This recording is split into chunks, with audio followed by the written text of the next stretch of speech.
morning and welcome to First Things First. I'm Jenna Wolfe. That is the Hall of Famer Cris still getting dressed. This is Nick Wright. Just sat down. We have a very busy Friday here this morning. It is still Friday nonetheless. That's a good thing.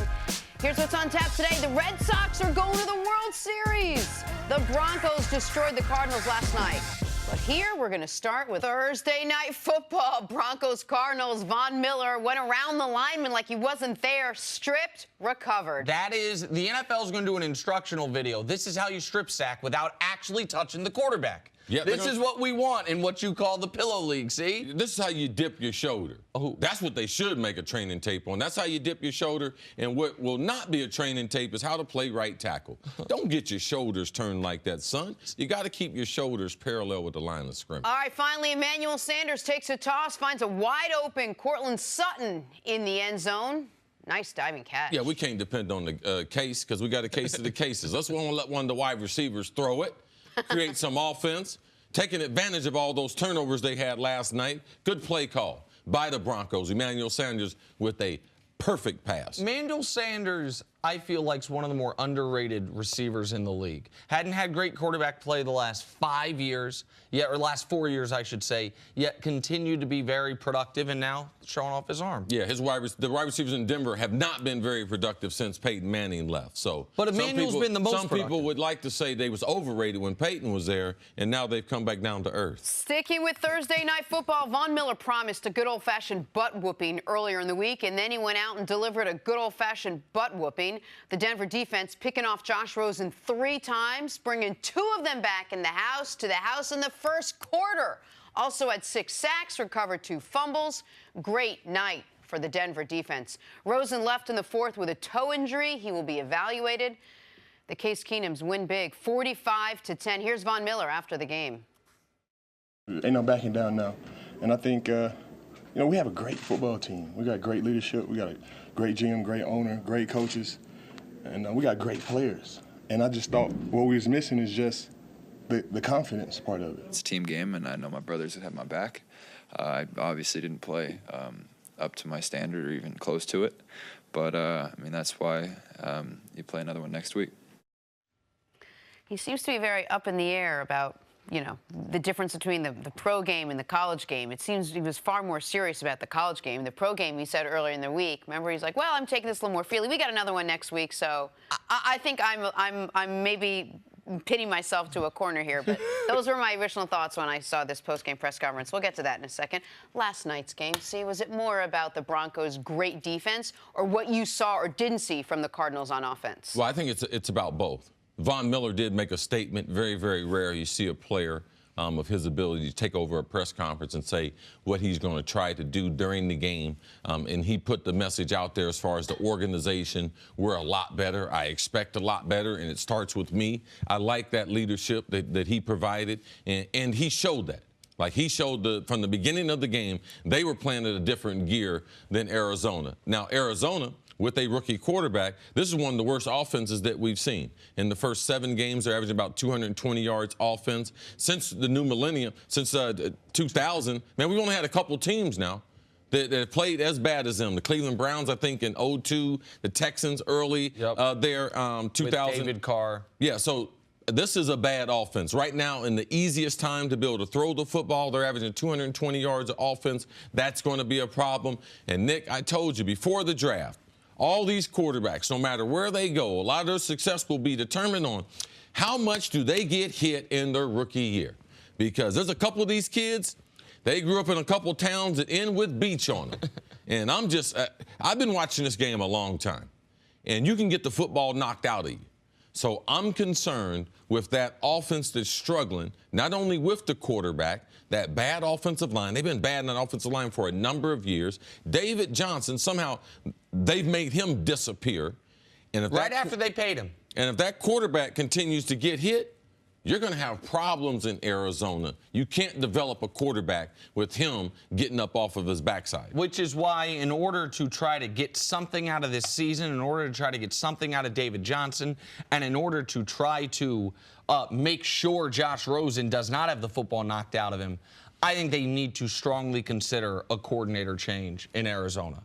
And Mike McCoy is the coordinator there. Mike McCoy got famous for being the coordinator on Peyton Manning's Broncos teams. Now, every stop since then, he has chipped away at his own fame. He gets a head coaching job out of that, and we see the worst seasons from Phillip Rivers and the Chargers since Phillip Rivers has been there. He's a coordinator last year, gets fired during the season last year. Now he goes to Denver, and Coach Mangini mentioned this to me.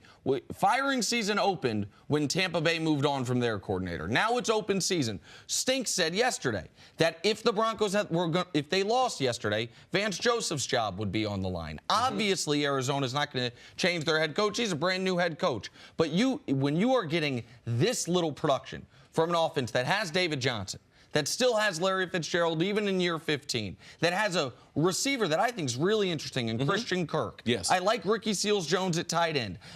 Even if you think Josh Rosen, not you, but the generic you, even if you think Josh Rosen stinks, there's no reason the offense should be this uncreative, this basic in 2018. And so, I mean, you've got to do something there because your future investment is that quarterback. There are no great offensive linemen to be had. It's not like they're going to find a new right tackle right now. So I don't love coming on TV and calling for people's jobs. In fact, I don't know that I've done it more than maybe once or twice the whole time we've been on this show. But if Arizona decides in this long week to make a change at offensive coordinator, I don't know how anyone could blame them. What about on the other side? Was this somewhat of a statement game from Denver, who really needed to win after losing 4 straight, or could you really not judge that because of who their opponent was? Man, Denver has the capabilities. Now, are they going to be able to play defense the way they did a number of years ago? No, they're a talented team, but they're still challenged from an offensive standpoint. They got their running game going last night, but if you're going to win the turnover margin the way they did last night, the chance you win the NFL games are going to be very, very high. But I like the way they went about it. All right? You cannot rely on Case to be able to throw the ball 40 times. You have to be able to run the ball. Their offense played on a short field. They end up getting some big plays from their passing game. Those are all things that they weren't able to do. But in Denver, everything starts with Von Miller and that defense. So I like their whole attitude going to Arizona after being embarrassed the last couple of weeks. And that is why when we talked about Denver yesterday, it's so frustrating from just an NFL fan perspective that they have not been able to even come close to getting the quarterback position right. Because Von Miller is a superstar in this league. Von Miller is on a Hall of Fame track. Chris Harris Jr., the corner who had a pick six start the game yesterday, is having one of the best careers any undrafted player has ever had. He's multiple-time All-Pro. I think a 3-time Pro Bowler. When he was there with when Aqib Talib was there, I feel like coaches would have told you Chris Harris was the better player. Aqib Talib got more of the headlines, was maybe the flashier player, but Chris Harris, they were teammates at Kansas, Harris and Talib. Talib went first-round pick. Harris went undrafted. Harris has been great. You've got real pieces on this defense, and you saw it yesterday. And I want to give Von Miller a ton of credit because, to circle back to what we started with, he called a shot, man. Yeah, and if they lost, if they played poorly, if Josh Rosen carved them up, that's a tough press conference he's going to have to give after the game. He put it out there, and he delivered. He was the best player on the field from the opening snap last night. And I just want to finish up by asking one more question about Josh Rosen. Is that offense hurting Josh Rosen, or is Josh Rosen hurting the offense? It's hard to evaluate quarterbacks when they're under duress. So Josh Rosen should be a star in the NFL, like he should be. But you have to be able to support him. I believe they do have the talent with Fitzgerald, with Kirk, and some of the other young wide receivers they do have there. But you're not going to be able to evaluate him, and he's not going to be able to get his potential getting hit. Now, they better learn how to protect him. They better come up with a game plan because he will not survive. You don't want to come out of this year with him wondering, oh, man, is he durable? Because those are going to be the next questions. He talked about how UCLA was a little easier. He wasn't as nervous. Yeah. Oh, we getting ready to find out. Well, and Jenna, you made that point off the top, and I didn't react because I was trying to kind of fully understand what you were saying there with it. And he said yesterday, and you were right, we heard it yesterday, that at UCLA he was maybe a little more cautious because one loss in college football can eliminate you from national championship discussion. 2 losses can eliminate you from conference title discussion. In the NFL, that's not the case. But what he is going to learn in the NFL is multiple games with multiple turnovers can eliminate you from how your teammates are looking at you if they give you the best chance to win, whether or not they still have Sam Bradford there. Those are the types of things he's got to worry about at this point. And also, just be careful as a fan. The last 2 weeks, very, very tough. In Minnesota, and then now with Denver. Collectively, those defenses are top defenses in the NFL. He's still a rookie. It's still, yet we need to see a larger sample size before we start giving up on Josh Rosen. I believe he's their quarterback of the future. All right, let's take a break. Coming up, you'll never believe what Jerry Jones had to say about his quarterback. Lots of chatter in Dallas. Next on First Things First. The MLB postseason continues tonight with Game 6 of the NLCS. Manny Machado and the Dodgers look to silence the Milwaukee faithful as they take on Christian Yelich and the Brewers. That's at Miller Park. Coverage begins tonight at 7:30 Eastern on FS1 and the Fox Sports app. Cannot wait. I hope Manny Machado kicks a couple people in this game. What? It's an unpopular take. You tell me all the time I'm too honest. I'm going to continue to be too honest. I like Manny Machado adding a little spice to baseball. Get your foot off the bag. He didn't have to leave his foot on the bag. I hope the Dodgers win also because I think they have the best chance to beat the Red Sox. I don't need Boston winning any more championships. They got like 11 in this last 20 years. It was almost too honest. I'm just letting you know what we're looking for. We're looking for Manny Machado kick somebody and the Dodgers to win. Your take? That's my part. Yeah. Every decision in your life, CC, has led you to where? 2 days away from Sunday. 2 days away from praying for me, but in case you want to speed it up, God is available. Time for stories to start your morning, sponsored by Gillette Clear Gel. David Price got his first career postseason win as a starter last night. Boston took down the Astros. We just talked about it. 4-1 in the game, 4-1 in the series. They'll either take on the Dodgers or the Brewers in the World Series. Nick, how impressive have the Red Sox been this whole season? How about in the postseason, 5-0 on the road in the playoffs? You split your first 2 at home against the Yankees. You then win the next 2 in the Bronx. First 2 at home against the Red Sox, or against the Astros. You win all 3 in Houston, win the series in 5. Spectacular performance by them. Jenna, you were concerned about the Red Sox. How do they follow up that unbelievable regular season? Like you mentioned, 5-0 on the road. That's how you continue that historic pace. They're getting now the pitching and the bats that they got during the regular season. It's going to be an exciting series. Shout out to David Price, his first career postseason win as a starter. Oh, yeah. He had lost 10 straight. Yeah, he was desperate. All right, moving on to basketball now. LeBron James dropped in 26 points, 12 rebounds, 6 assists in his Lakers debut. But L.A. got off to a rough start, missing their first 15 three-pointers and finishing just 7 of 30 from deep. Nick, what'd you make of the Lakers' shooting woes? Listen, we didn't think they'd be a great shooting team. We didn't even know if they'd be a good shooting team, and we still don't. But they won't be as bad as they were last night. No. Kuzma's not going to go 1 of 7. Ingram and LeBron are not going to combine to go 0 for 8 from 3 as they did last night. But that's why they lost the game last night. Couldn't hit an outside shot at all for the first 3 quarters of the game. And we're going to have other nights just like this. It's going to be one of the reasons why people say, oh, how many games they're going to win? 40, 50. If they can hit their three-pointers, they can be one of the top 4 seeds. If they don't, they're going to be fighting in that West. This is life in the Western Conference. Tough matchups night after night. All right, to the East, Bulls taking on the 76ers. Ben Simmons looked good with a 13, 13, and 11 triple-double, while Joel Embiid added 30 points and 12 rebounds. The Sixers win big, 127-108.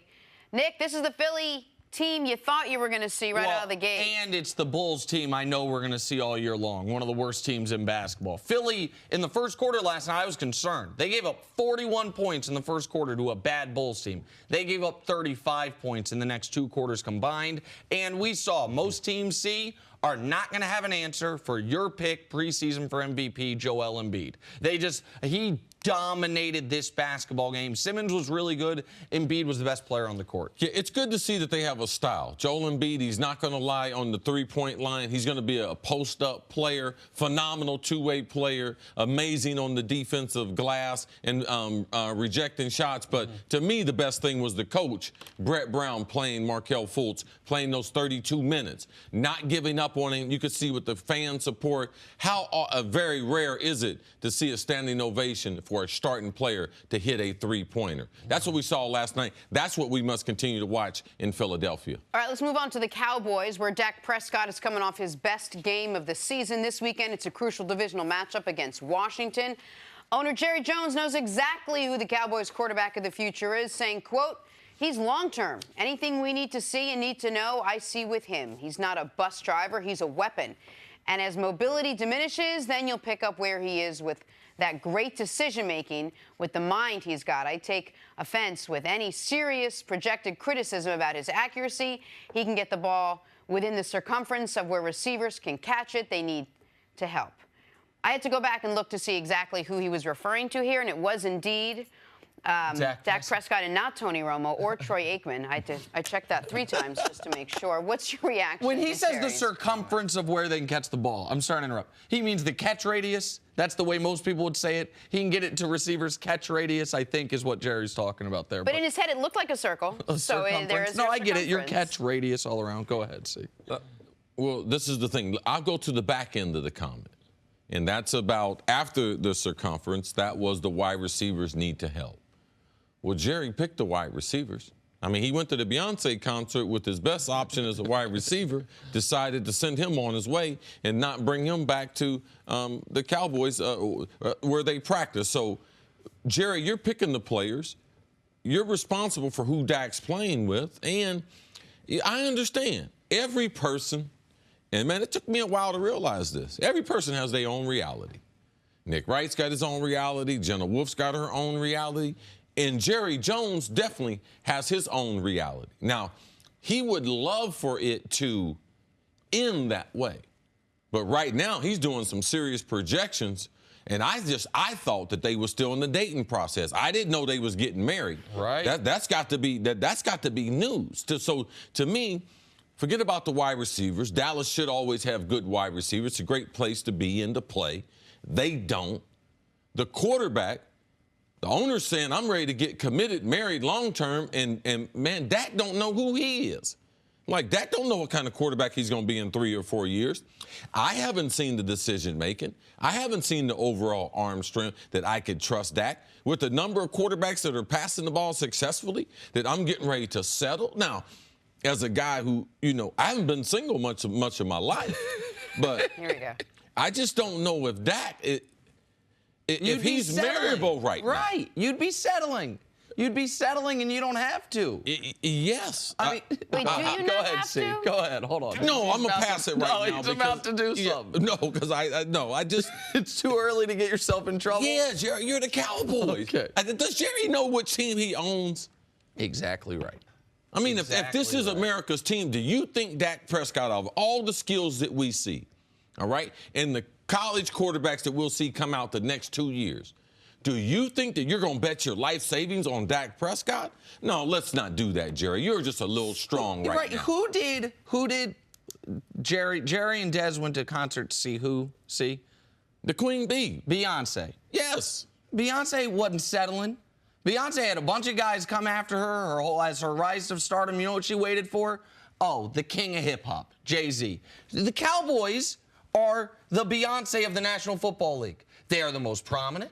They are the most talked about. Oh, man. So now you're saying Beyonce's all about hype, man. No. I'm not saying that. Okay, I would never say that about no the greatest problem. living American, Beyonce Carter knows Carter. can't. However, what I am saying is, like, you don't settle on Dak.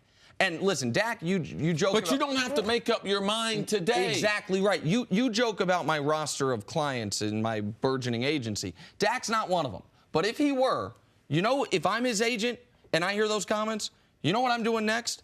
I'm calling up the Dallas Cowboys and saying, well, it sounds like we should be working on our contract extension. Sounds like the owner is saying, my guy is the long-term option. So this $700,000 he's making, we can go ahead and rip that up for next year and go ahead and get him locked in.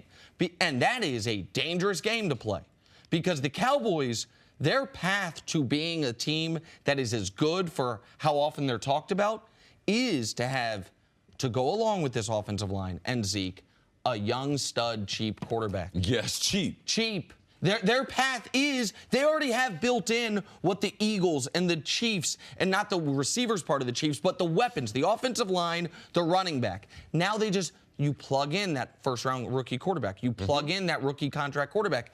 They've got one plugged in right now, and their offense is bottom quarter of the league. Like, you don't marry that guy, not before you have to. Explain something to me. If there is an owner in the NFL that doesn't take advice, crap, for lack of a better term, criticism from anyone, it's Jerry Jones. He does what he wants to do, the way he wants to do it. He brings in coaches that he can manage. He makes all the personnel decisions at the end of the day.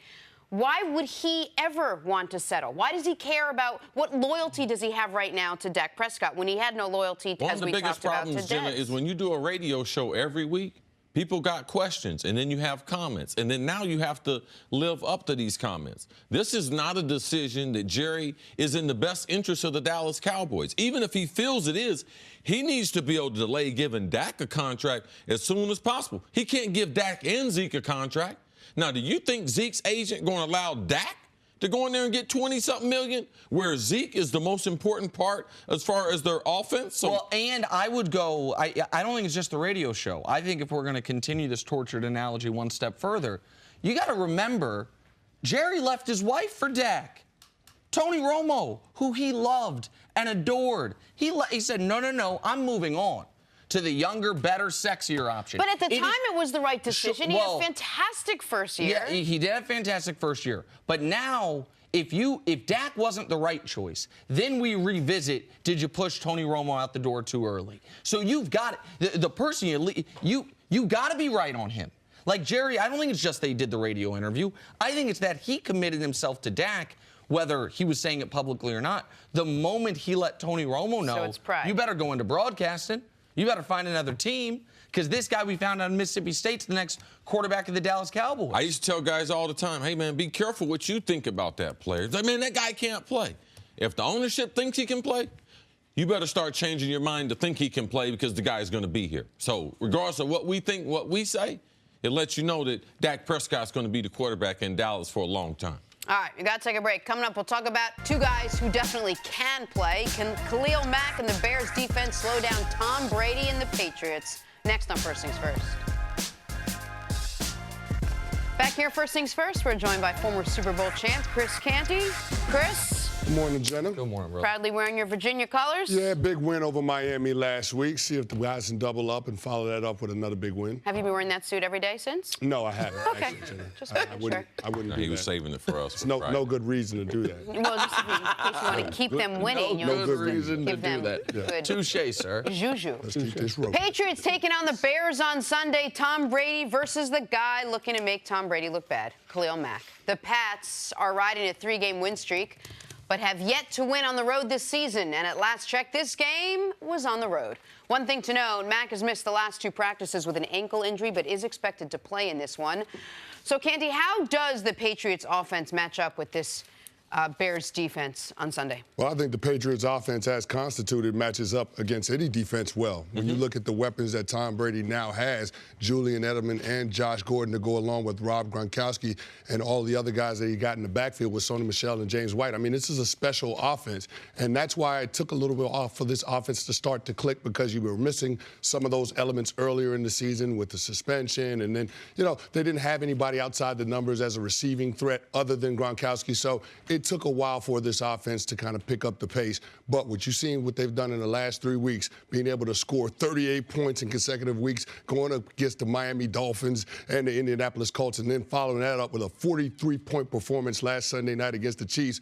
I mean, this is a special offense. Now, they haven't seen anything like this defense this season other than the Jacksonville Jaguars. So I think this is another one of those tests going up against a really talented group. But I feel confident in Tom Brady and those guys that they have in those Patriot uniforms going into Soldier Field. Yeah, I think this is where we start to see, even though they've had the productivity, and typically how they like to do things, they want to kill you by 1,000 paper cuts.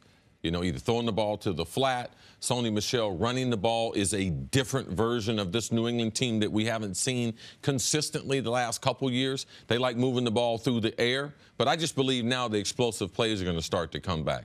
Josh Gordon's been there long enough. You could see in last week's game that was the most snaps that he had played combined. You could see he played over 60 snaps in the game. So to me, they're telling me he's more comfortable in the offense. They're more comfortable having him on the field. And going against against this secondary, I look for Josh and Gronk to have big games. So I'm looking for the explosion in the passing game for them to rely on that. Now, you say, well, you're going to hold the football? Yeah, I believe they're going to have time. The ankle injury to Khalil Mack, he suffered it early in that Miami game. Mm-hmm. After that ankle injury, he has not practiced this week. He was not effective in that game. Now, he's a little undersized. He relies a lot on his speed and power.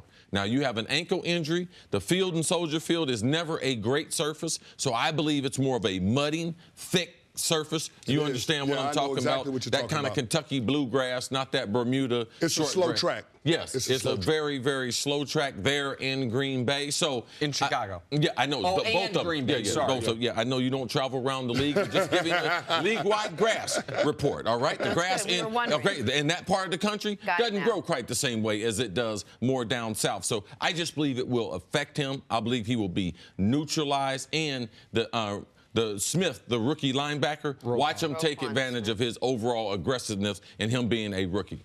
Listen, if the Patriots don't turn the ball over, they should be able to win this game rather handily. That has been the key to the Bears' defense. They had an early bye, so they've only played 5 games instead of the 6 most teams have played. They have forced 14 turnovers in those 5 games. So they're forcing almost 3 turnovers a game. 9 forced fumbles. So I know Khalil Mack's been a big part of that. He had a forced fumble the first 4 games of the year. But that means they've got 5 forced fumbles from players other than Khalil Mack. They've forced 10 interceptions of opposing quarterbacks. And quietly, Brady is turning the ball over more this year than he typically does. He's thrown 6 interceptions. We saw the strip sack that happened in the Kansas City game. So you actually can win the turnover battle against New England. That's something I think they absolutely have to do. Mitch Trubisky was one of the few bright spots from the game this past weekend against Miami. He actually played well. It's one of the reasons why it was so odd to see Matt Nagy get so conservative in overtime when they had a chance to win that game. But this is a critical game for Chicago. Chicago knows they should be 4-1. New England, on the other hand, knows right now they can keep the pressure on Kansas City. And so for both of these teams coming into this game, recognizing what a loss does to their long-term hopes as far as getting a bye or winning their division. But this is definitely a statement game for the Chicago Bears. This is a good opponent that if they can beat an opponent like this, they could say something. But how much of that is going to fall on Matt Nagy to get a little more aggressive, a little more creative than he has been, which have turned into losses the last couple of weeks for them? Well, there's going to be some pressure on Matt Nagy to be creative because you know that Bill Belichick is going to take away some of the things that Mitch Trubisky is most comfortable with. He's going to force him to make the throws that are a little tougher. And so I look for that chess match to play out on the offensive side of the ball when the Bears have got the ball. But I'm looking at Vic Fangio and that defense and how much he can neutralize that passing attack of the New England Patriots. Now, we've seen the balance that they have being able to run the ball and throw the ball, but this team is a pass-oriented offense right now, as we've seen through the first 6 games of the season. So I'm looking to see if they can find a way to pressure Tom Brady without Khalil Mack being 100%. Because you mentioned it, CeCe, he had that ankle injury in the first half of the Miami Dolphins game. But since that point, the Miami Dolphins hung 24 on that Chicago Bears defense. And had it not been for a strip fumble by Akeem Hicks at the goal line, they would have lost that game in regulation. So, I mean, I'm looking at this and saying that Bears defense has got to find a way to keep this game close because there's no way that Mitch Trubisky can get into a shootout like Pat Mahomes did with Tom Brady a week ago. Well, I'm putting the responsibility on the head coach. I'm not going to blame Fangio on the defense. I'm not going to blame him. I'm blaming on Matt Nagy and that head coach. And the reason why, he's got a good quarterback who has a big-time arm. Now, is he going to develop into a quarterback, though? We know he's got a big arm, and he's a thrower, just like Josh Allen. But at some point, is he going to be an NFL quarterback? That responsibility is on Nagy. And also, Nagy had the blueprint.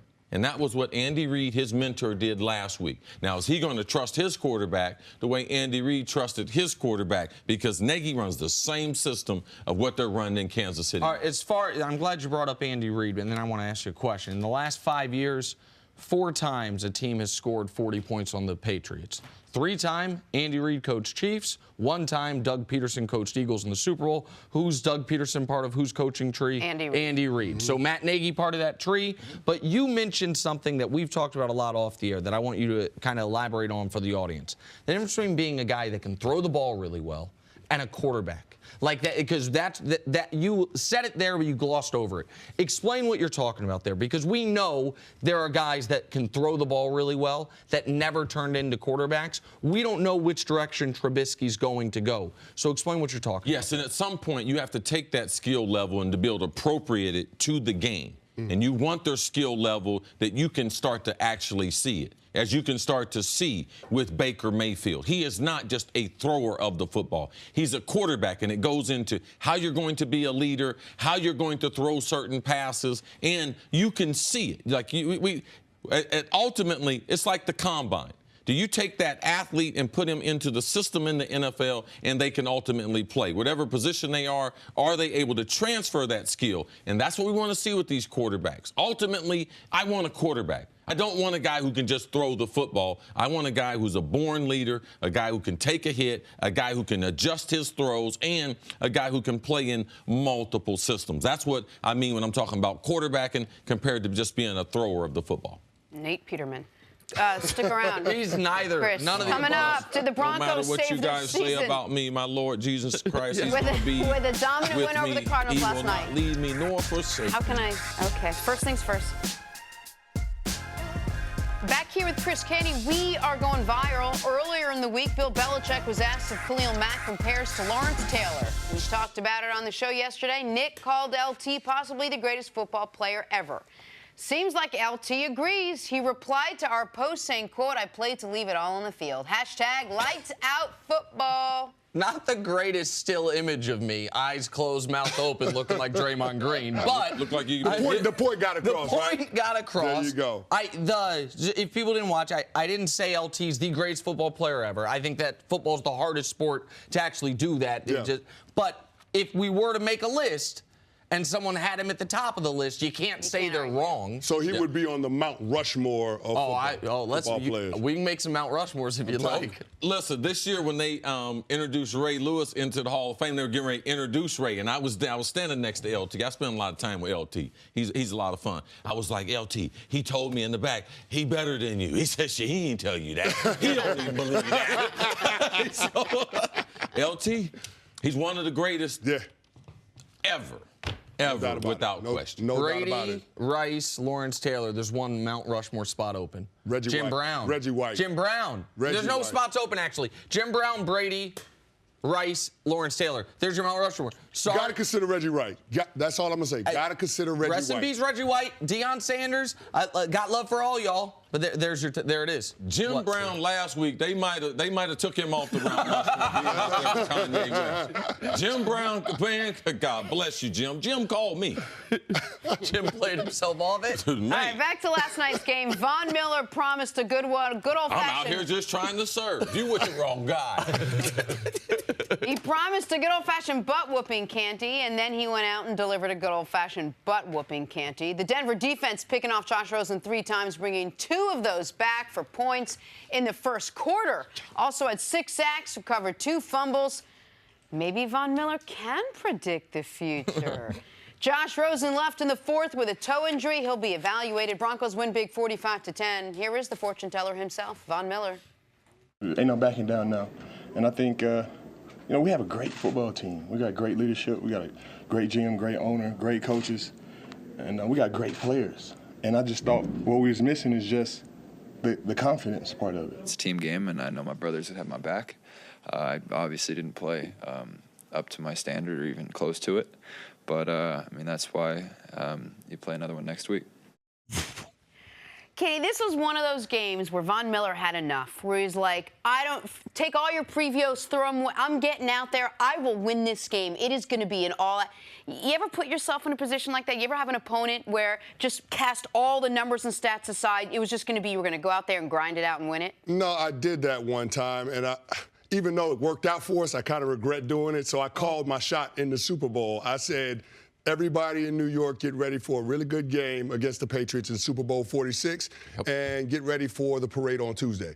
Now, it just so happened that it worked out, right, but I wouldn't do it again. But all I'm saying, you get one shot. But when you listen to what Von Miller said about that, after having those 4 losses, he was talking about trying to instill a level of confidence in his teammates, and he put it on him. And that's the right place for it to be, because all the pressure for this Denver Broncos team in order to try to get a win has to fall on this defense. That's clearly the most talented aspect of their team. And you saw it on display last night. And so that defense got things off to a fast start. The deflection by Derek Wolfe at the line of scrimmage on the second play led to the Todd Davis pick 6. They had another pick 6 with Chris Harris in that first quarter. So, I mean, when you have 2 touchdowns by your defense in the first quarter of play, that's how you change the complexion of the game, and that was the difference. If you look at those 4 losses, not a whole lot of offensive touchdowns in the first half of those 4 losses. So if somebody was going to get the party started for the Broncos, it had to be the defense. And, of course, Von Miller, he was up for the challenge. Nick, there are a couple benefits. I know you don't think there's a whole bunch. Jenna thinks there's a lot more. Benefits of working with me. One of the benefits is, guy says something like that. I happen to be covering this league long enough that I was one of the people that interviewed Chris Canty. Now, it was after he had already made that prediction.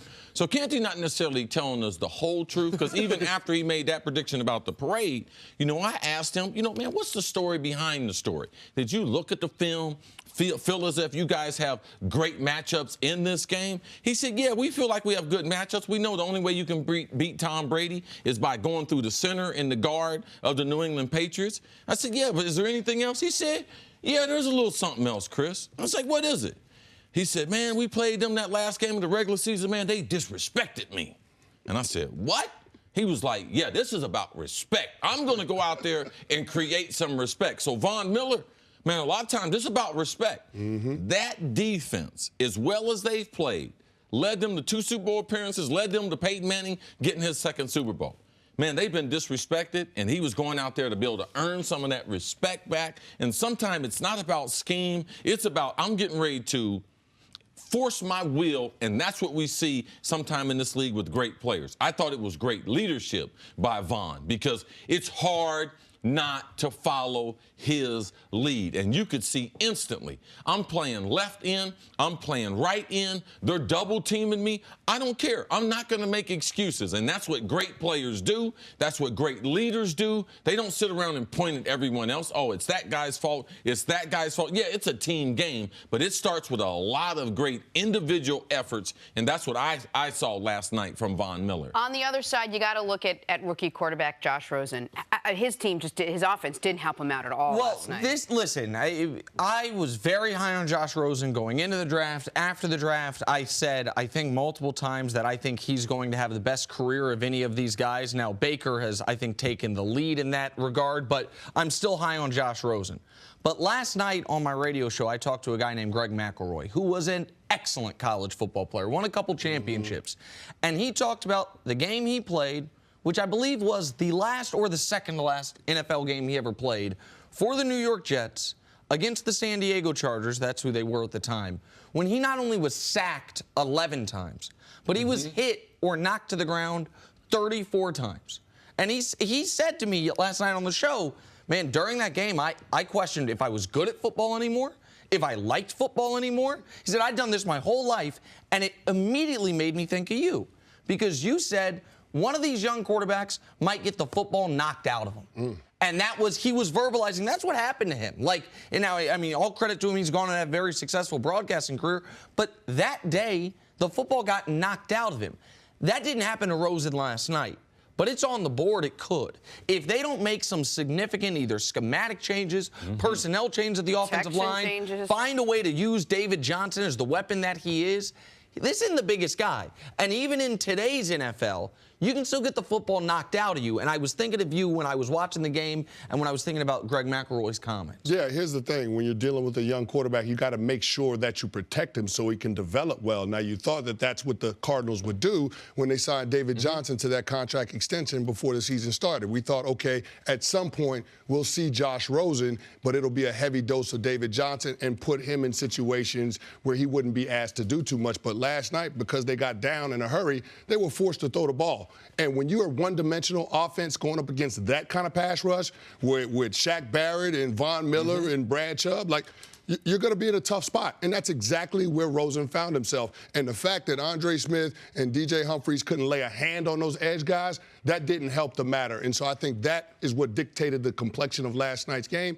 And Steve Wilks and Mike McCoy, they didn't have any answers for it. Yeah, Mike McCoy is definitely put in question here. Nick has talked about him, the lack of creativity. This is the thing that pressure does to young quarterbacks. It makes them speed up the play clock in their head. Now, they don't know what pro football is about, so it's already faster than anything they've ever played. Now, the rush makes their brain move faster. So also, it makes them speed up the anticipation. So you can't anticipate a wide receiver because the wide receiver is not moving at the same clock you are. The last thing it makes them do, too, is it makes them speed up their drops. So the drops with the wide receiver's routes are timed up. So a three-step drop is timed up with the route outside. A five-step is drop. Now, if I speed up his drop, the wide receiver's not speeding up. Everything. It is like hard dancing with Jenna. It is hard to impossible. But this is the thing, though. At least you start with good looking. So at least you got a chance. Just allow me to be the lead. Okay? That's the way you have to be able to do that. So it's hard on younger quarterbacks. And then they start to make up their mind.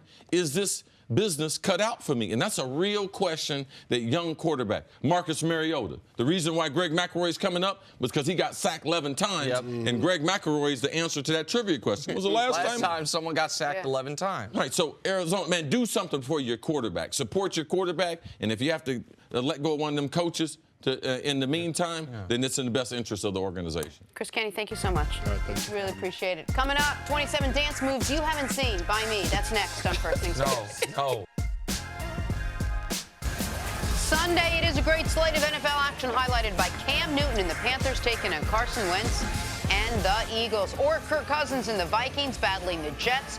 All on Fox or the Fox Sports app. Check local listings for the game in your area. That Panthers-Eagles game, that is a huge game. I'm excited to see if Panthers can bounce back. We'll get to just that game in a Dolphins, minute. I'm calling that game. Well, from no, you're not. No, you're from not. Nick, Well, then so am I. Yeah, from my house. But first, LeBron, first points as a Laker, came on two Thunder's dunks. First off a steal, the other in transition. Yeah, this one right here in transition, man, it sure looked a little like all-star game defense. The Lakers had just given up a dunk to Damian Lillard, and then the Blazers gave one right back to LeBron. Those first 4 points. Great first quarter for LeBron, not as great final three quarters. It was good to see him in that iconic Lakers uniform. That's the most iconic uniform he's worn. I mean, the Cavs. Oh, no question. It's the most iconic uniform in the NBA. Same game. Farouk Aminu driving to the basket. Not the best comment ever. Right? Puts JaVale on a poster. You mean the Lakers have more iconic uniforms than the Cavs and the Miami Heat? Put that on the gram, America. JaVale McGee, listen, he's going to get dunked on, but he's contesting. Oh, yeah. He played a good game yesterday. Good defensive game and good offensive game. Finally, Emmanuel Sanders takes a toss, finds a wide-open Cortland Sutton in the end zone. Nice diving catch by Sutton. Jenna, you see that throw right there? I did. Unfortunately, though, Who didn't make it? Who didn't make the throw? The quarterback. Your guy, Case. Yeah. Unfortunately, what C was about to say is, unfortunately, that's the best throw any Broncos made all year, Listen, and it was made by Emmanuel Sanders. Nick Wright texted me last week and said it's over. It's time to get off the I told her team. she got to pick He's a new gotta guy. Pick someone else. And you know who she texted me? I'm going to go with Osweiler. He goes, no, wrong quitting guy. Jenna, like that guy did you in high school. Mike DiBianco? Yeah, Mike DiBianco. That Yes. guy, Mike DiBianco. last names. DiBianco. We can't be. This isn't that guy's fault. And by the way, Yes. he saw some Find change him on the somewhere. horizon. Find him somewhere and do this to him. Getting woke. That bad guy broke up with a lesbian. I mean, God forbid. Not there. Not That ain't then. his fault. Not then. Jesus, people. 20 years Where earlier. the kids? And we've gone off the rails. All right, moving on to what could have been. Paul George said he would have joined the Lakers if the Pacers didn't trade him to the Thunder last year. PG went on to sign a 4-year, $137 million extension, and Lakers got some guy named LeBron. So, Nick, what'd you make of Paul George's comments? It just confirms what I think smart people knew, which was that Paul George didn't stay in Oklahoma City because LeBron went to L.A. and he didn't want to play with LeBron. He stayed in Oklahoma City because he fell in love with Oklahoma City, and he loved playing with Russell Westbrook. This wasn't about who not to play with. It's about who he wanted to stay with. Had he never had the experience of playing with Russell Westbrook, he was going to go sign with the Lakers and LeBron. Yeah, I believe that we can flip those around, too. You didn't mean them in that order as far as the organization and then Russell. Man, Russell, that was a huge impact. He fell in love with playing with Russ, thought that the extended time in training camp, spending more time on and off the court, that bond would only get better, thinking they could compete for a championship. So, yes, that was the reason compared to not going home. So that was a huge decision. And real quick, do you know who heard that and got at least a little optimistic? Toronto. Folks in Toronto. About Kawhi Leonard, that maybe they can turn him the way OKC and Russ. The fans in Toronto were working on opening night. Absolutely right. All right, ending with some college football. Number 6, Michigan, taking on number 24, Michigan State. When asked about the rivalry, Jim Harbaugh said, quote, "I understand it thoroughly." Harbaugh is 1-2 in his career against the Spartans. CeCe, how do you see this game shaping up on Saturday on Fox? Michigan's looking good. Michigan is this is where Harbaugh expected his team to be. In this year of him taking over, they had the beginning season loss at Notre Dame, which has turned out to be one of the top teams in college football. But this is a team that we can't be fooled thinking you're going to watch Michigan and watch this explosive offense. If you watch Michigan, the best part of Michigan is their defense. It's a top 5 defense in the country. Get after the passer, got good linebackers, got a good secondary, can turn the football over to give Patterson and that offense an opportunity to mature. And you could see in the last couple games, the offense is catching up with that defense. Jim Harbaugh should be proud. They should be able to get this win. If he does not get to 2-2 in this Michigan State rivalry, man, there is going to be a huge, huge problem. So all the momentum that they had created for Harbaugh can be lost immediately in this huge rivalry game this weekend. Listen, Michigan's played one bad quarter of defense. One bad quarter, not game, quarter of defense all year. It was the first quarter of the season against Notre Dame. They let Notre Dame score 14 points. Since then, they have been the best defense in college football. You said it. The offense is just now starting to catch up a little bit. But the defense, what they did to Alex Hornibrook, who I think was 9-1 in his last 10 starts leading into that Michigan game, and Wisconsin last week was dominant. Now, it will all be erased if they lose as touchdown favorites on the road against Michigan State this weekend. They're 1-2 against Michigan State. They should be 2-1. They blew one of those games on a bad special teams play, but nobody cares about that. People care about what's his record against Ohio State, see? Had 1-1. 0-3. Against Michigan State, their secondary rival, 1-2. Now, I can say, and I have said, man, if not for a spot, they have a win against Ohio State. If not for a bad snap on a punt, they have 2 wins against Michigan State. But the reality is, in the record books, 1-5 against their 2 rivals. If they win this weekend, which they should be playing Ohio State with the path to the college football playoff on the line in the final game of the regular season, especially since the other division in the Big Ten does not look like it's going to put out a real contender in the Big Ten championship game. But in order for that Ohio State game to mean everything it should, where it could be 3 versus 2 in the country, they got to win this weekend. And Danny Cannell came out here and said yesterday he thought Michigan was one of a handful of teams that actually can compete with Alabama. They're good enough defensively to be able to slow down Tua in that offense. All right, moving on. We finally got that long-awaited Laker debut for LeBron James. The team in Portland last night. It didn't take long for the Kang to do his thing, opening the game with 2 signature dunks. LeBron finished with 26 points, 12 rebounds, 6 assists. Not to be outdone, Damian Lillard scored a game-high 28 points. Blazers win 128-119. Here is LeBron on what he brings to a young Lakers team. You control what you can control, and what I can control is how I lead these guys and how I prepare every day. I come in with a championship mindset and an excellent preaching and practicing excellence every single day. So, I believe that will wear off. All right, Nick, which of LeBron's teammates right now, and he's working with a group of young up-and-coming guys, which of his young teammates needs to step up most in this season for it to be considered a success? I think LeBron's favorite teammate's going to be Rondo. But I think the most important teammate to him and the one that has to play the best is Brandon Ingram. Brandon Ingram was bad in the first half yesterday. He played much better in the second half. But Brandon Ingram's the only other guy on this team that can be a 20-plus point a game guy. And you got to remind me the last team to compete at the level the Lakers want to that only had one guy scoring in 20 a game. There isn't one. Like every team these days that's a real contender has a couple go-to scorers. We know what LeBron's going to bring to the table. And I know what the other guys can bring to the table is complementary pieces. But as far as guys you can run the offense through when LeBron's out of the game, guys that you can throw the ball to at the nail and let him go to work, that is Brandon Ingram. He's a guy that has to take the type of leap he made from year 1 to year 2, which was substantial. He has to make that type of leap year 2 to year 3. Nick makes a great point as far as Brandon Ingram being that most important. Nick makes also a good point as far as his favorite teammate probably is going to be Rondo. I'm just going to tell you, might not be his favorite teammate. I believe the most important is Lonzo Ball.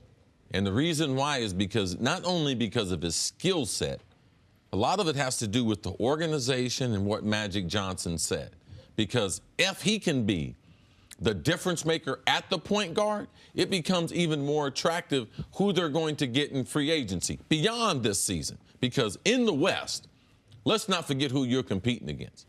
Chris Paul is aging, but man, Steph Curry, he's aging. But these guys still got 2 to 4 years in their prime still left. You're going to have to deal with those point guards. We saw the 2 guards that Portland's throwing at us. So in the West, you got to have a guard. I just believe as far as the Lakers developing, if they want to play at pace, if he develops his jump shot, I just believe the totality of it, Lonzo Ball continues, and he's going to be able to move the meter with LeBron. Because if you have a superstar point guard who has a lot of the attributes of LeBron, I just believe that to be significant.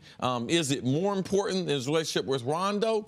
I can't say that. Is it more important than Ingram's developed? I can't say that. I believe all of them are very, very important as the Lakers continue to try to put a basketball court that potentially can represent a championship in the next couple of years. Do you think Lonzo cares whether it's a veteran or if it's a young guy, whoever it is that steps up? Right now, does he... LeBron cares? Yes.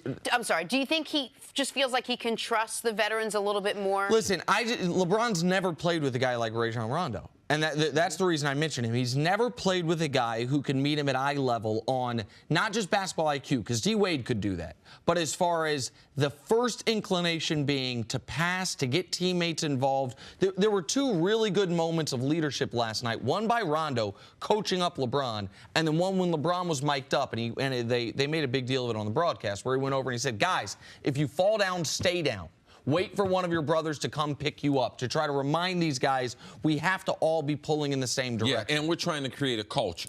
Yes. All right, that we're going to be there for you, and that's on and off the court. LeBron James your brothers are going to be here for you. So it's important that all of them develop their own little relationship. And that's the one thing I can say about LeBron, knowing teammates that played with him his first stint in Cleveland, knowing teammates that played with him being Ray Allen, Shane Battier, Dwayne Wade, and talking with these guys, they have never had a teammate who did the type of team building and things that LeBron James has done. And this is coming from a roster of Jetty Osman, who could be the last guy on the end of the roster compared to a guy who was a franchise player in Dwayne Wade. So that's something that LeBron has done and has excelled in doing it. To circle back to the importance of Ingram, when you look at this Lakers team, I like their guard depth. Even in the Western Conference, when you have Rondo and Ball as your 2 point guards, and Josh Hart, who played well yesterday, and by the way, he finished the season last year 5 straight 20-plus point games. He had 20 last night. And then Kentavious Caldwell-Pope, who was bad last night, but is a good rotational, he's a good 4th guard on a team. Their guard depth is fine. Rondo, Ball, Hart, KCP. Their front court depth is non-existent. You have your starters, Ingram, LeBron, JaVale, and then you have Kuzma.